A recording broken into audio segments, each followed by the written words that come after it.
కానీ దావీదట, నేనెల్లప్పుడూ యెహోవాను సన్నుతిస్తాను, నిత్యము ఆయన నా నోట ఆయన కీర్తి. ఏం స్టేట్మెంట్ అండి! ఎంత బొమ్మన్న మాట అండి! ఎంతమంది చెప్పగలం ఇక్కడ ఉన్నామా మన వారందరిలో, నేను ఎల్లప్పుడూ యెహోవాను స్తుతిస్తాను అని?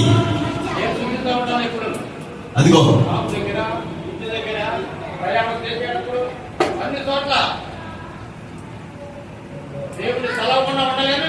అది దేవునికి మహిమ కలుగును గాక.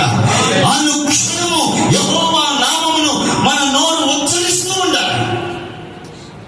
దావీదు గొర్రెలు మేపుకుంటూ మందరం మేపుకుంటూ అరణ్యంలోకి వెళ్తూ, ఏమంటే అరణ్యంలో ఆ పచ్చిక కలిగిన చోట్ల, ఆ నదుల చోట్ల, ఆ కాలువల చోట్ల, ఆ మైదానంలో గొర్రెలు మేపుతూ గొర్రెలను మేత వదిలేసి ఒక ప్రక్కన కూర్చుని సితారా తీసుకుని యెహోవాయే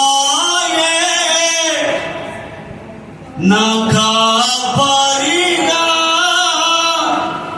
అని నిత్యము యేసయ్య నామాన్ని, యెహోవా నామాన్ని కీర్తించడం, సన్నుతించడం, స్తుతించడం దావీదు వాడుక. కానీ మనం ఎప్పుడు ఆరాధిస్తాం? ఎప్పుడు స్తుతిస్తాం? ఎప్పుడు ఆయన నామాన్ని కొనియాడతాం? ఎప్పుడు ఆయన నామాన్ని స్తుతిస్తాం?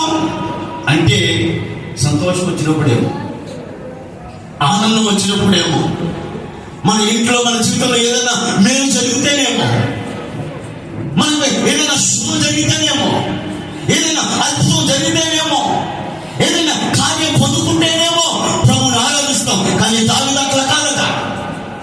నేనెల్లప్పుడు యెహోవాను సన్నుతిస్తాను, నిత్యము ఆయన కీర్తి నా నోట ఉంటుందని ఒక స్టేట్మెంట్ ఇచ్చిన ఒక గొప్ప ఆరాధకుడు దావీదు. ఈరోజు మనం దేన్ని హత్తుకొని బ్రతకాలండి? ఈరోజు మనం దేన్ని మనం పొందుకోవాలండి? మనం ఈరోజు దేన్ని మనం సంపాదించుకోవాలంటే స్తుతి.